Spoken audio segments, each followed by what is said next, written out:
last Tuesday, and it's the last Tuesday for 2025 that indeed came bearing sad news, because when we say bearing sad news, it means we're starting the Tuesday on a sad note, especially with what happened yesterday. Words will fail us, but the feelings are indeed mutual, because across the world, everyone is mourning, and we equally are mourning too. It's about the death of two friends, presumably very close associates to two-time world champion Anthony Joshua. And we're going to look into that story and Wake Up Conversation. The footage there shows the last moments they spent together playing table tennis. By the way, Anthony Joshua has his roots from Shagamu in Ogun State. And two of his friends who happened to be part of his team decided to come down to Nigeria with him. One who's also doing something fantastic, helping people with some initiatives. They did come together to see what they could do, especially for December, the Dirty December period. It was a gory sight and a deadly accident that claimed the lives of these two friends. We'll look into that conversation in a bit, but we're welcoming you to Breakfast Central. Don't forget that you can be part of the show. We're streaming live on all socials. You can reach us on Facebook, YouTube, X. Drop a comment or two, especially on YouTube. We'll take your comments as we continue to look at these stories starting right away. Oliver's around the corner. She joins us pretty soon for this conversation. But we're saying good morning, bienvenue, welcome, and thanks for staying with us here on Breakfast Central. Gbenga, I think I'm trying to get myself together, because I did see another story that was very sad, and that's got to do with the story of Fernando, the coach of Valencia. Many call it Valencia as well. He lost his life with his three sons. Wow, that's they were set to go to Indonesia for the holiday break, and they engaged in a tour. While they were in a tour, the boat cruise, the boat was said to have failed or lost its engine, and it sank. They've tried finding their bodies. It's a sad situation. He's married to his beautiful wife. They have three boys and a girl, but as we speak, he's gone. The three boys are gone as well, so the family's left with just the wife and the daughter. This is a coach of a football club right there in Spain, the Spanish La Liga. But let's now go on straight to the wake-up conversation right away. Gbenga, you want to do justice to this one? Yes, British-Nigerian heavyweight boxing star Anthony Joshua was involved in a fatal car crash on Monday morning along the busy Lagos-Ibadan Expressway in Ogun State, just hours after arriving in Lagos with a strength coach and a friend earlier yesterday. According to police and eyewitness accounts, the accident occurred at about 11 a.m. near Makun, close to Danko filling station, where the Lexus SUV in which Joshua was traveling as a rear passenger reportedly lost control while overtaking and slammed into a stationary truck, killing two male passengers at the scene and leaving Joshua with minor injuries before he was taken to a hospital for treatment. Officials confirmed the remains of the deceased have been taken to Live Well Hospital morgue in Shagamu, and authorities, including the Federal Road Safety Corps, have launched an investigation, and speculations on speed and overtaking continues to mount. Public reactions has been swift, with fans and officials expressing support for Joshua's recovery and condolences to the families of those who passed.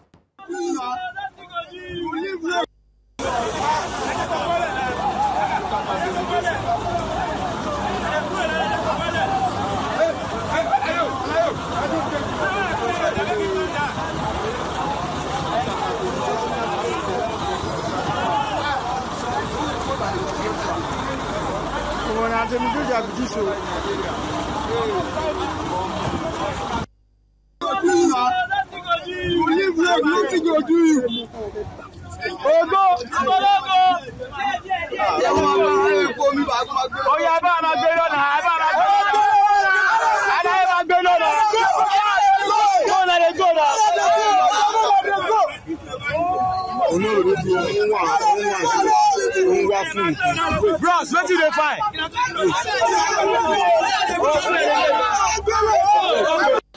So what you see there is a picture of the image of the stationary truck that was stationed along the expressway there. The FRSC have come out to say that it was on a very high speed in terms of the car that had Anthony Joshua and two of his friends and his teammates. That high speed was also, added to the trying to overtake. And nothing else happened but what we see here, which is a sad incident. The two friends known as Sinagami, and not forgetting to is also a very close friend, Lateef Ayodele. Both of them died on the spot. It was indeed a complete wreck. We see the car there totaled completely. And I believe this is a clip of them when they were coming. Yeah, when they arrived. Nigeria. And they must have had such high hopes for their experience in Nigeria. These are lives and times of them enjoying the country. And the video of Lateef and Anthony Joshua playing tennis, that was 8 hours before impact. The same morning. Really. And beyond even being friends, they're a huge part of Anthony Joshua's career, his team, his coaches. I don't know how he will have the mind to go back into the ring again, especially knowing that the people who would typically be there with him, training him, encouraging him, are no longer there with him. Also, even the trauma of survivor's guilt, even the trauma of coming back to Nigeria. And I know that very recently he was called out for speaking and saying that he represents Nigeria, he's a team Nigeria. You could see that there were a lot of people who were fuming at the fact that he was speaking about how he represented Nigeria. The question now is, yes, the FRC has given a statement, but is there a way in which we failed them? Our emergency response has been highly criticized by the world, saying that at the point of impact, when this happened, the way they were carried out by hand, the way they were even made to sit down, someone who's just had an accident, like, what is going on here? Like, what really is going on there? Is in standard protocol. When there's been, an accident, what is emergency response supposed to look like? These are some of the issues we've seen being raised as a result of the effect of this unfortunate incident. Now we know that maybe nothing could have been done to save the lives of the other two because I think they died on the spot. But even in being able to take Anthony Joshua for checks, did we observe global best practices in terms of how our emergency response is? So that's something that has been highlighted in this video. But again, our thoughts and our prayers are with Anthony Joshua, his family, the families of the deceased, and Nigerians at large. It really was a sad day. There was national mourning. That's not the reason why we want to see people condone, with him. We don't want to see condolence messages, especially as we're even counting towards the end of the year. A few days ago, it was an actor called Allwell who passed. In fact, she had posted a video on her Instagram saying, "This year will not see my end." 24 hours later, she was gone. It reminds us of the frailty of human life and how we're like the wind, here today, gone tomorrow. Again, another sad day in Nigeria was for the young social media content creator called Lazy Writer, and the young boy, a young man, put up a post on Instagram saying nobody should mourn for him, that he had a good ride, he lived an adventurous life, and that now he's just gone to rest. That's another conversation about depression and mental health. But it really was a very sad day for us here in Nigeria yesterday. It was, and by extension, Africa and the world at large. I mean, Anthony Joshua is a two-time boxing champion. And not just that, heavyweight champion, and then you also have the young man who had touched lives because of his work he had put out there, and then the Valencia coach as well. It's just happened. There's been a lot of deaths in the past few days. Way too much really in the past dark. few days. I mean, I personally had friends as well. A friend of mine lost his wife. That was just about how many last week or so. My friend lost her brother last week as well. It's just it's been a dark period. Too many, negative things. Sad end to the year 2020. Really, really sad. Yeah. But they have reactions. There's been reactions. Yeah, the president has spoken. One of the reactions came from President of Nigeria, who Anthony Joshua visited sometime, I believe, this year. Let's take the tweet from Mr. President. And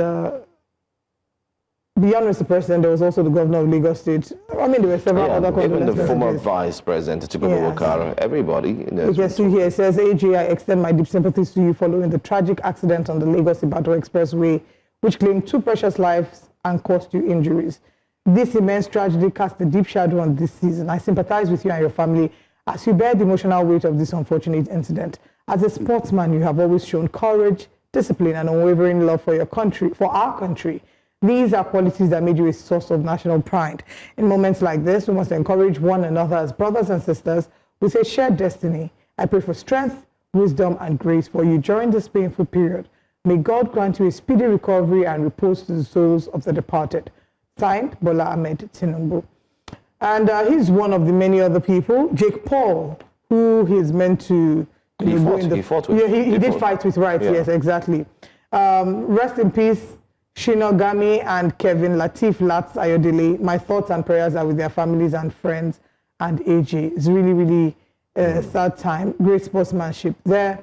We have other tweets from other Nigerians who have extended their condolences on social media, sharing exactly what this meant. But then again, the part of the truck being parked on the road, is that something that maybe should have pointed out? Yes. There's this point of overspeeding. If which the we go FRC by pointed to what as the FRC is saying, that it was overspeeding. If we go by that, it again highlights to us the importance of, we can't cast blames. Lives have been lost now. We will reflect on that later. But we can learn lessons. There's the speeding, but then there's also the truck.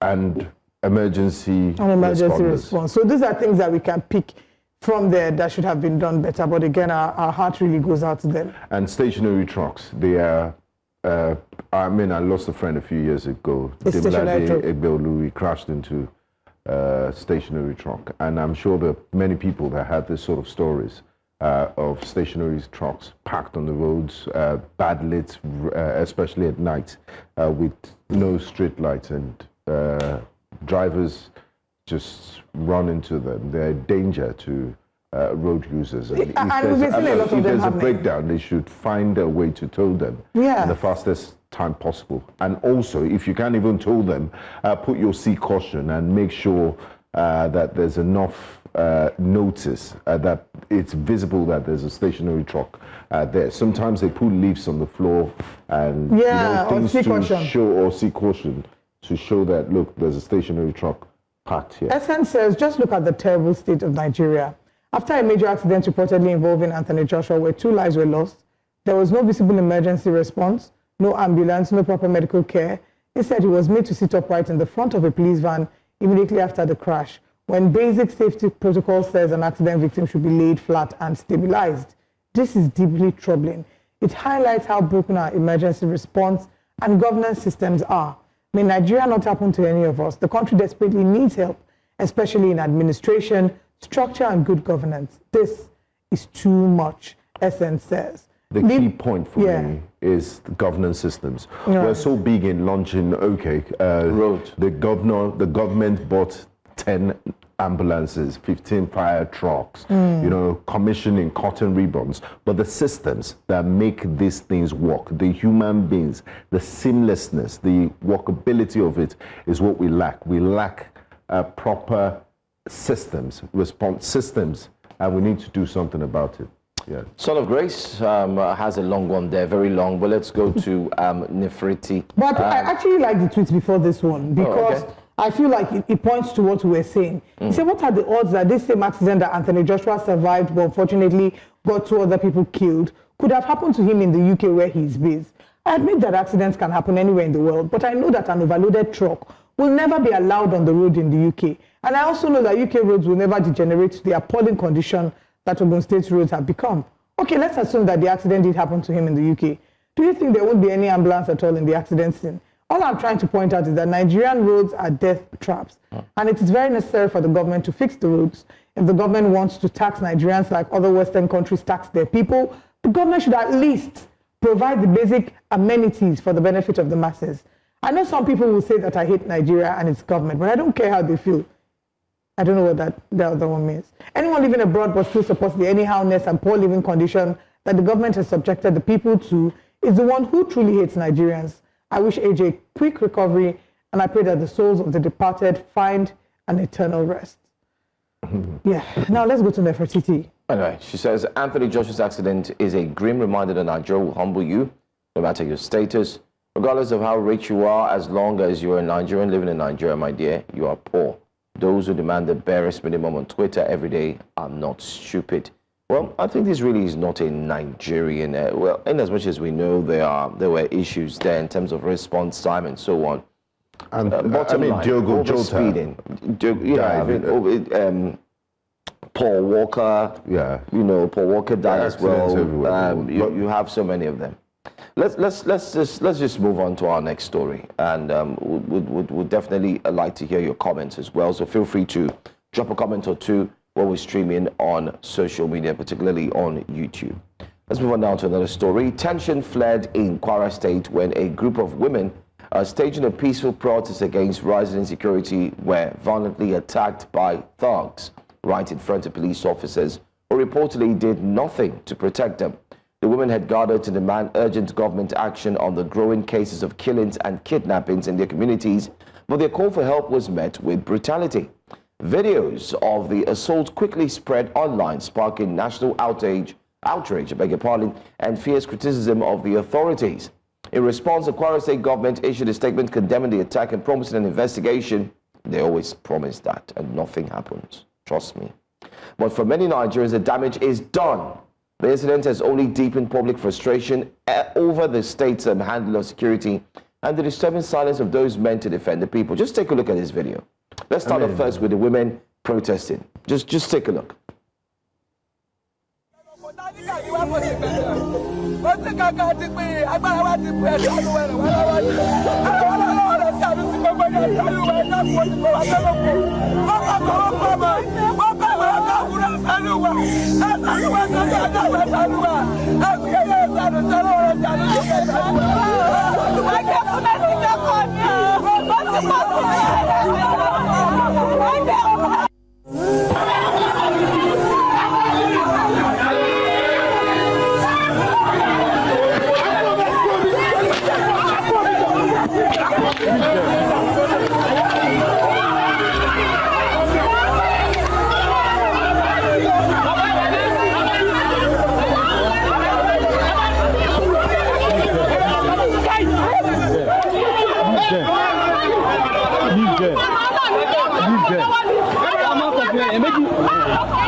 So these are women who have gone on to protest. Is this Nigeria? It is Nigeria, Kwara State to be precise, where Governor Abdurrahman Abdurazak is leading them. This is a state where women have come out to protest the failure of the government to protect them and their families, and they've come out and look at this. You would think that this is a banana republic. Well, look at it. This is embarrassing. Let me allow you men speak. I mean, my first concern, this video makes me really angry, so I have to be measured in my response as well on television, is that do these thugs have parents? Do they have mothers? Do they have sisters? Do they have aunts? Do they have any humanity left in them? I mean, the women didn't just come out there in the sun to protest because they were paid or they just feel like protesting. They were protesting from a place of pain. They've lost loved ones. They don't feel secure in their localities. Just to mention, it's not just that they had lost loved ones, Gbenga. Part of what they were clamoring for was the fact that their husbands and their family members are in captivity and have been in captivity, and the ransom money has amounted to tens of millions of naira, and they've been trying to secure their release. So coming to protest in front of Government House was their last resort. Yes, it was their last resort. And look at the response they got from those thugs. And to make matters worse, men of the Nigerian police were there, and they couldn't prevent them from beating women. Women, our mothers. It's really, really terrible. So anything that comes after the tweet from the governor is just damage control. I don't even think we should put that tweet up. There's no need to. No, let's say what are you putting? But I think that it's important that, first of all, that those thugs be arrested and the police officer as well be arrested. Olive, but like I tell my dear friend Gbenga, and we always say, nothing will be done. Let's hope something. Was it not inside the same Nigeria, here in Lagos, where our correspondent, Bernard Akede, was attacked and police officers were there? Till today, what has been done about it? Let the governor. I'm hoping they will make an example out of this, and for the governor to save his reputation, because he has come out to acknowledge this. Anyway, let's issuing read this statement, so he needs to act on let's read his this promise. statement. I'm enraged at a footage showing some hoodlums attacking women protesters near the under construction government house gate over the weekend. Peaceful protest is a democratic right. Assault on protesters is unacceptable, and that should never have happened. The protesters are within their right to express their views. Our principles for the past 6 years encapsulate decency and respect for democracy, liberty, and order. I therefore distance myself from the incident as it does not represent our views as a government. I have requested that police fish out the attackers and bring them to account. The government is clearly not resting on strengthening security in the state. Just on Saturday, December 27, I personally led the passing out parade of armed forest guards, whose mandate includes flushing out kidnappers and terrorists from our forests, among other investments to secure communities. We are launching an offensive on criminals. We urge for understanding and support in the campaign against banditry and terrorism of any kind. Now, we've read the comments, but let's see what X is saying before we also drop our reactions. Now, this is the worst level of dehumanization Yorubas have suffered. First, their loved ones were killed, kidnapped, and now beaten because they demonstrated. What could be worse than this? Until those people are arrested and face the law, everything here is just pure nonsense. The video of hired thugs attacking women and children protesting peacefully in front of the Kwara State government house over mass kidnapping and insecurity in the area of the state is one of the most despicable scenes I have ever witnessed at a seat of government. It is especially disturbing that uniformed police officers stood by and watched as helpless women protesters were beaten, harassed, and humiliated in broad daylight. I unequivocally condemn Governor Abdulrahman Abdulrazak's intolerance and high-handedness in sanctioning for at the very least permitting such barbaric acts against citizens exercising their constitutional rights to protest. This descent into a violence against women and child is unacceptable in any democracy. And then he went on to say the Nigerian police force must immediately identify and sanction the officers who abdicated their duty to protect lives and property. The thugs who carried out this assault must be arrested, prosecuted without any delay, and brought to justice. Anything short of this will confirm official complicity. Well, there you have it. The reactions. Another one, Fumzi says, how hard is to arrest people who have been clearly caught on camera attacking women? We are about to find out. My dear, let's respond to you. It is very hard. And Mazi Chi says, Chai, just speechless. Men that are supposed to be the one protesting are the ones flogging their mothers to stop protesting. Police are even there watching how the thugs molest these women as if it wasn't a crime for a man to flog a woman even in the presence of an officer. Mazi Chi is shocked. Well, let's take our last tweet on this story. Why would sane humans attack women and children protesting peacefully against kidnapping and insecurity in the state? Maybe these thugs are the perpetrators of crime in that Kwara State. Full stop. Guys, you see, we are building a society that will come back to haunt us. In the popular statement or song of the one known as Burna Boy, he said, "We are the monsters you made." Nigeria is consistently making monsters. I'll take it back to 2023. Between good and bad 2023 being blurred, and people don't even know because the elections cannot even tell their left from their right. Like, how do you think what you're doing That's is why I'm right? going back to 2023, the elections. Do you remember when thugs came out with cane and were screaming, "Don't come out to vote, if you're not voting for this person, no." And at the polling units, because, I mean, you saw when somebody was telling people with their constitutional right that if you press this and they will beat you.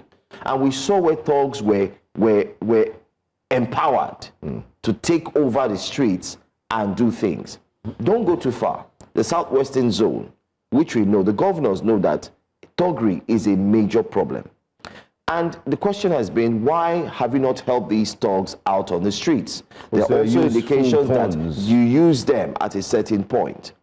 The lesson here for me is that, the worry here is that nobody has ever thought of even relocating or jackpying than even myself now and few people I've met. Because you ask yourself, what kind of society is this? In the next 10 years, the question you should ask yourself is, do you think Nigeria will be better off in the next 10 years with what you see in 2025? What kind of society are you building for your children, your grandchildren? Yes. People who are uneducated, they are ill-mannered, they do not understand their left from their right, like you've mentioned. And what are you doing to help them? Now, mothers are coming to protest, like Oliver has highlighted, the kidnapping of their husbands. You don't even need to be educated to know that flogging women or flogging another human being for protesting is wrong. Where's our humanity? Where has our humanity gone? Dogs have humanity? When we were younger, the Nigeria that I grew up in, was one where everyone looked out for the other person, where if you were in a public bus and you saw an older person coming into the bus, regardless of whether you've paid or not, if they were standing, you will stand up for them to sit. The Nigeria I grew up in was one where we saw pregnant women and we treated them like eggs. You will stand up for the pregnant woman to sit. In fact, pregnant women would buy things and they would be asked not to pay. Someone will cover it. Someone will say, I'm not worried, I'm buying for the children. I'm buying for the twins. It was a country where we had our humanity. But watching these videos makes me ask, where has our humanity gone? Where young people would find it within themselves to comfortably bring out koboko and whip women, their mothers, their sisters, their friends. First of all, nobody should be flogged like that. We're not animals, we're human beings. But then you whip women that are your mothers and your sisters. Why? They're not constituting a nuisance. They are protesting because their husbands, their children, their family members have been kept in the kidnappers' den, and they're asking for tens of millions that they cannot afford. And they don't even know if these ones are going to ever come out.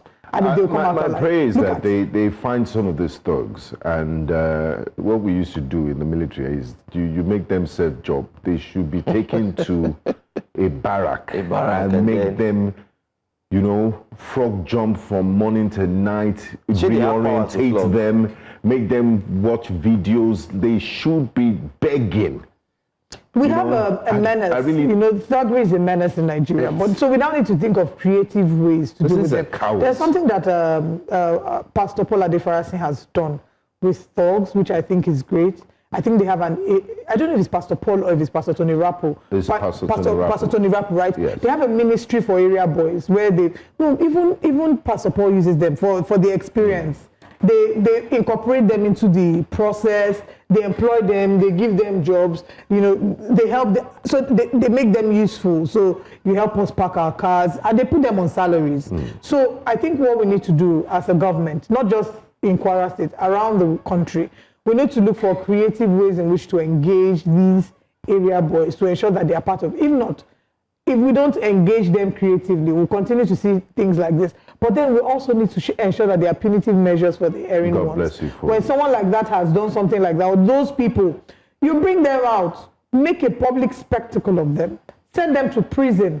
Let the other area boys know that there are consequences. But when you let them know that we're a society of impunity, where impunity reigns, more of these things will continue. And I'm sure the police can find them if they want. Police has said nothing yet. Police has said nothing yet. I'm just waiting for the police to say something. A policeman was there, or policemen were there. It just shows you the disconnect and the disrespect that the police has eventually put casually itself. walking as These if boys nothing don't is say hey, happening. and so what? There's no respect. Secondly, another thing that it also shows no respect of your police. It's just like what we saw happen there is just like someone carrying a spoon. You are carrying materials to cheat, and your teacher is there. You're telling the teacher, go and sit down. What's wrong with you? The nerve. Who are you?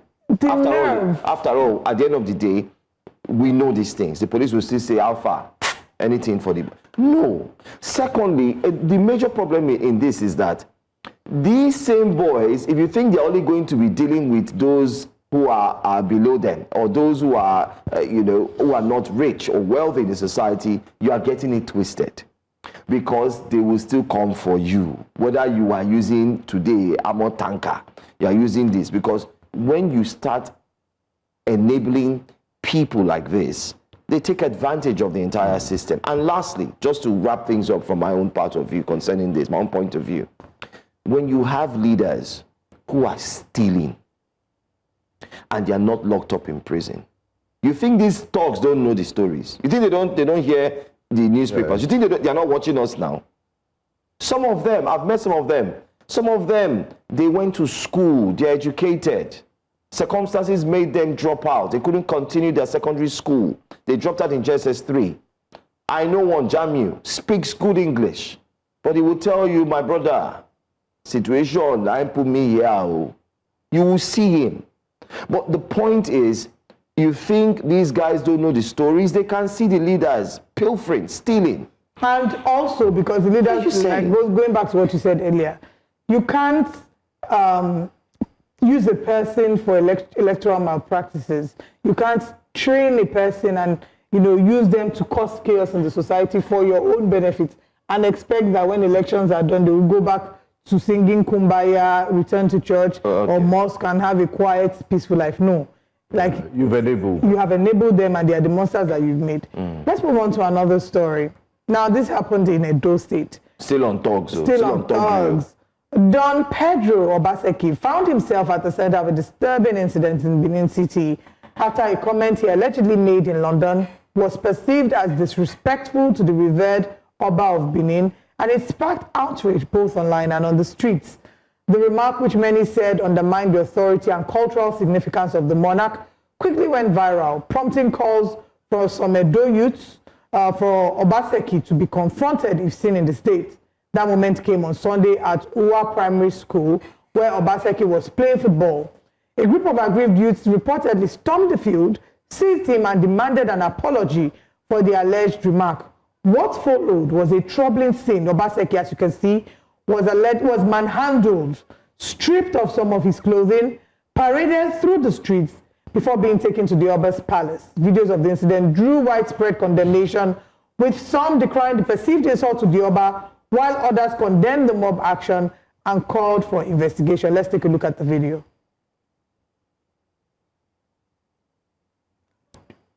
I don't want to say. Jackson, in a chaos, Obaseki became Iyase of Benin. You must be a bad king to make sure you surround yourself with all the Obasekis who are your enemies and betrayers. And finally, as of 2013, the Oba gave me an honorary director of Sinopisi. Who were the chiefs? Uncle Nicholas. What did be Uncle Nicholas' title? Oba of Benin. Who be the Oba of Benin with Oba Edawa?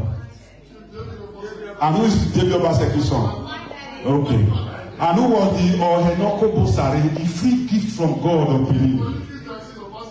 Then the Edawa must be also for him to surround himself to Obaseki. Forget the fallacies.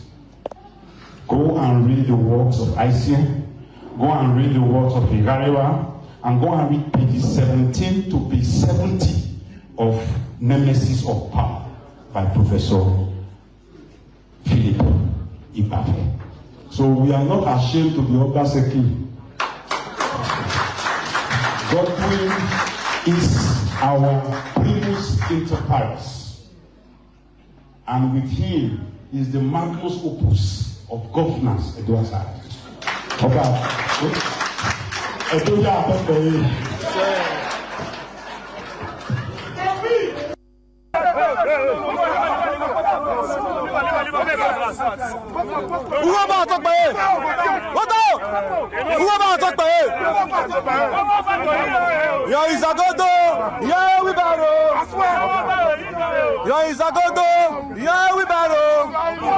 I'm a little, I don't want to say very traumatized.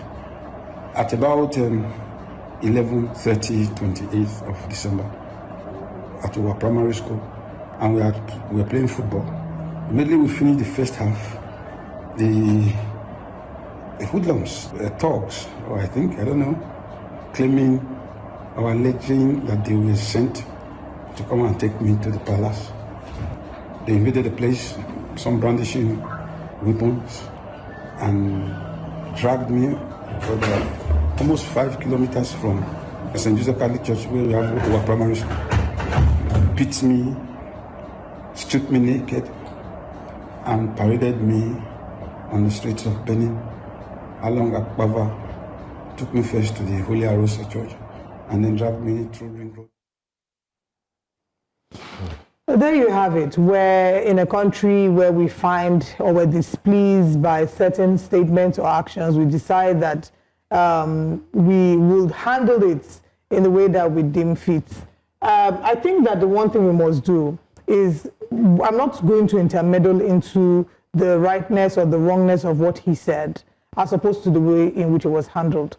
We're a democratic nation, and there are ways in which displeasure is being handled. There's a court where if you feel that somebody had said something that was defamatory, you take them to court for defamation.